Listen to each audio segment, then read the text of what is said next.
ఏర్పాటు చేస్తామని చెప్పి మీ అందరికి తెలియజేస్తా ఉన్నాం. ఇంకా అంతేకాదు సోదరులారా, అనేకమైనటువంటి సమస్యలు మీరు గతంలో కేసీఆర్ తయారు చేసిన సమస్యలు 46 జీవో సమస్య కానీ, 317 జీవో సమస్య కానీ, ఈ ఉపాధ్యాయుల ప్రమోషన్లు కానీ, లేకపోతే ఇంకా ఉద్యోగస్తులకు రావాల్సినటువంటి ఏవైతే హక్కులు ఉన్నాయో ఆ హక్కులన్నిటినీ రేపు పొద్దుగాల తీర్మానం వలన గెలిస్తే వీటిని అమలు చేయిస్తా అని చెప్పి నేను తెలియజేస్తా ఉన్నా. ఇక్కడ తీన్మార్ మల్లన్న ఏం చేసిందో చెప్పిండు. 10 ఏళ్ల కాలం పాటు తీన్మార్ మల్లన్న క్వాలిఫికేషన్ ఏందో చెప్పిండు. తీన్మార్ మల్లన్నను గెలిపిస్తే ఏం చేస్తారో చెప్పిండు.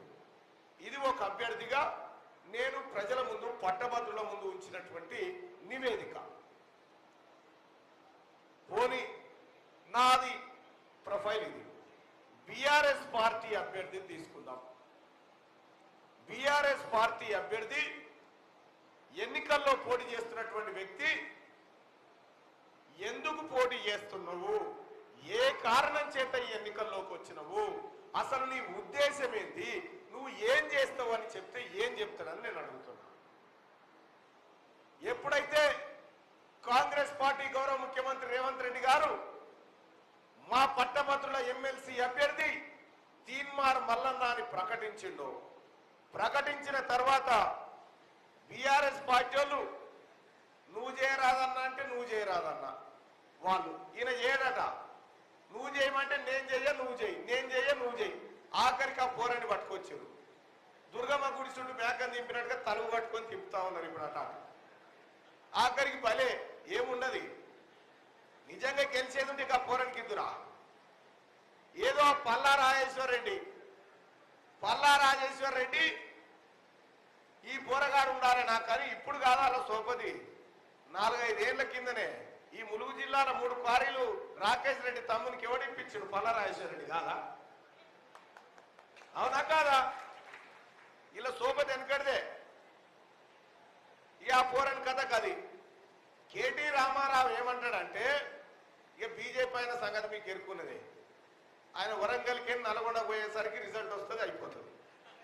పాపం ఆయన పెద్ద ఆయన అయిపోయింది, ఏజ్ బార్ అయిపోయింది, ఆయన ఏమనే పరిస్థితులు లేవు. ఎందుకంటే ఆయన రిజల్ట్ ఏదో ఆయన కళ్ళ ముంగట ఉంది కాబట్టి. సరే, అభ్యర్థులతో పంచాయతీ కాదు, వాళ్ళని పాపం ఏదో ఇక అట్లా నిలబెట్టిరంటే నిలబెట్టారు. కానీ ఒక్కడు చెప్తా ఉన్నా, ఇలా కేటీ రామారావు ఏమంటుండో, ముఖ్యమంత్రి గారిని పట్టుకొని రేవంత్ రెడ్డి గారిని పట్టుకొని బ్లాక్ మెయిలర్ అని మాట్లాడుతా ఉన్నారు.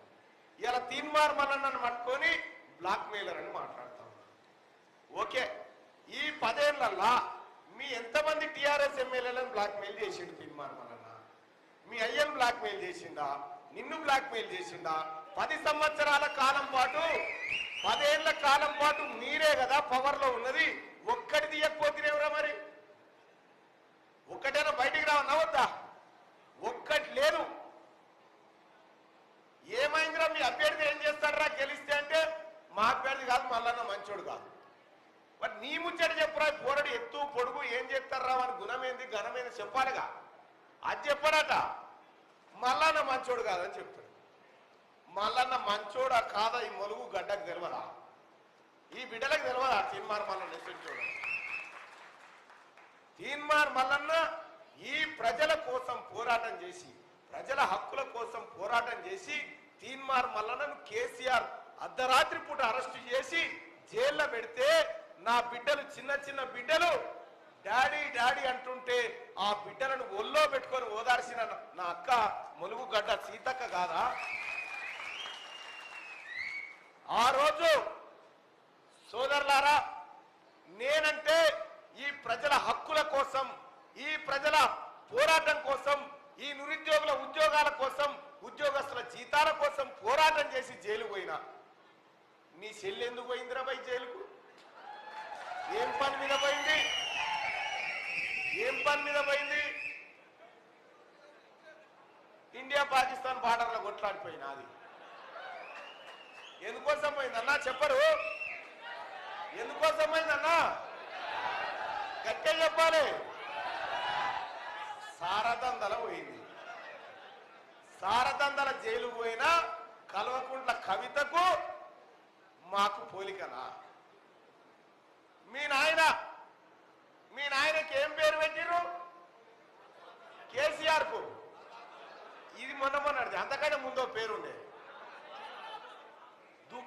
శేఖర్ అంటుండే, దుబాయ్ శేఖర్ పాస్పోర్ట్ లో బ్రోకర్ అంటుండే.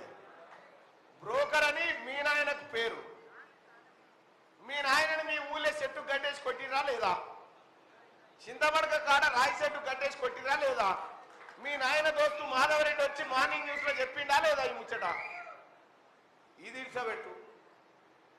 హైదరాబాదు చుట్టుముట్టున్నటువంటి భూములు రైతుల దగ్గర గుంజుకొని ఫార్మా కంపెనీలకు అమ్మినటువంటి వ్యక్తివి నువ్వు. నీ గ్యాంగు అంటే ఒక మనిషి దగ్గర కొని ఇంకో మనిషికి అప్పచెప్పటి వాళ్ళని ఏమంటారన్నా? అగో అది వాని పని. కొడుకేమో ఈ పని, అయ్యనేమో ఆ పని, బిడ్డనేమో ఈ పని. మీదికెళ్ళి ఇవన్నీ కలగలిపి వీళ్ళుంటే మనల్ని అంటారు తీన్మార్మలన్నా అనేది. మీ ఇంటికి సూట్ అయినటువంటి పదాలను మమ్మల్ని తిట్ట తమ్మి రామారావు. ఈ రాష్ట్రంలో ఈ దేశంలో లంగలైనా లప్పంగలైనా బ్రోకర్లైనా బ్లాక్ మెయిలర్లైనా మీ కుటుంబానికి సరిపోతే కానీ మాకు సరిపోవు. కిడ్నాపులు కల్వకుంట్ల కన్నారా వేడుండి ఇప్పుడు చెంచల్ కూడా జైల్లో లేడు. ఎందుకేసిరు వాడిని జైల్లో? కిడ్నాపు బెదిరింపులు ఈ కార్యక్రమాల వల్ల వాడిని జైలు వేసి. నీ కుటుంబం అంతా గిట్లుంటే నువ్వు సమాజాన్ని అంటావా? సమాజం కోసం పోరాటం చేస్తున్న వాళ్ళని అంటావా? ఇంకా అంతేకాదు అన్నాడు, ఉస్మానియా యూనివర్సిటీలో కానీ కాకతీయ యూనివర్సిటీలో కానీ చదువుకున్న వాళ్ళు ఉన్నారా? జర చేయలేవడరు అన్న డిగ్రీలు ఆ యూనివర్సిటీల పరిధిలో చేసిన వాళ్ళు ఉన్నారు కదా. చలో, నేను ఎన్నికల్లో పోటీ చేస్తా ఉంటే వీడు రామారావు ఏమంటాడంటే, మా అభ్యర్థి బిట్స్ పిలానీలో చదివిండట, వాళ్ళ అభ్యర్థి అట ఇక్కడ కాదు రాజస్థాన్లో చదివిండట బిట్స్ పిలానీలో.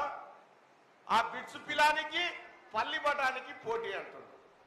అవురా భయ్, ఈ ఉస్మానియా యూనివర్సిటీలో చదివిన వాళ్ళు నీకు పల్లి బఠానీ లెక్కనే కనిపిస్తుండొచ్చు, ఈ కాకతీయ యూనివర్సిటీలో చదివిన బిడ్డలు నీకు పల్లి బఠానీ లెక్కనే కనిపిస్తా ఉన్నారు. ఇంత అహంకారం అవసరమా?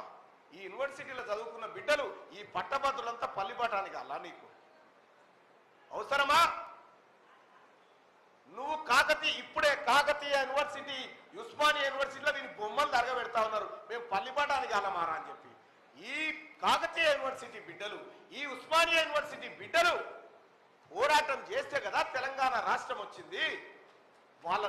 వాళ్ళని ఇలా పల్లిపటాలతో పోలుస్తా ఉన్నావంటే నీ అహంకారం తగ్గలేదురా రామారావు. నీకు ఇంకా పక్కన తగ్గలే, ఇంకా వాడు పదవిలు ఉన్నా అనుకుంటుండు. సోదరులారా, ఇదే కేటీ రామారావు ఏందయా వీని పని? ఇద్దరాలు మొదలు మాట్లాడుకుంటే టెలిఫోన్ ట్యాపింగ్ చేసింటాడా వీడు? ఇన్లే కేసులు లేవు. పంజగుట్ట పోలీసు వాళ్ళు మొన్న ఓటేలే రిపోర్ట్ వేసిన లేదా? సుప్రీం ఎవడా సుప్రీం బాతాల పోసేటే ఆయన చేయమంటే